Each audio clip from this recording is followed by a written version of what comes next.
parfaitement. Alors, je ne dirais pas à la mode vu le contexte économique complexe. En revanche, est-ce qu'elle est adressée, adaptée? La réponse est oui. Il faut savoir que la mutualisation permet de réduire drastiquement les coûts de la force de vente.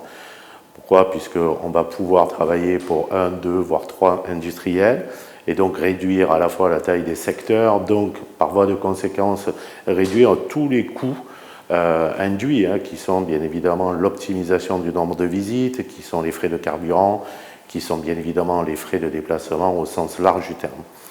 Le deuxième point, c'est qu'aujourd'hui, l'enjeu, c'est de couvrir de plus en plus de magasins, de développer sa DEV pour pouvoir développer au global sa part de marché.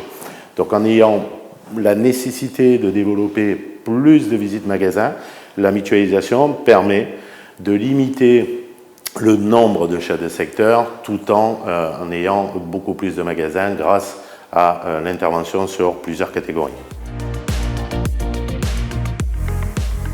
Pour mutualiser correctement, il est nécessaire d'avoir des entreprises qui soient identiques en termes de taille.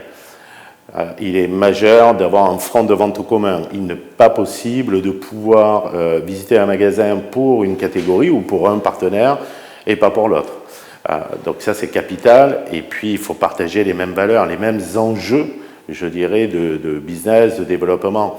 Si vous avez une catégorie, par exemple, extrêmement saisonnière d'un côté et pas du tout de l'autre, où le business serait quasi égal tout au long de l'année, de P1 à P13 versus Nielsen, ça serait compliqué parce qu'on ne pourrait pas mobiliser pendant un laps de temps saisonnier toute la force de vente pour un seul partenaire.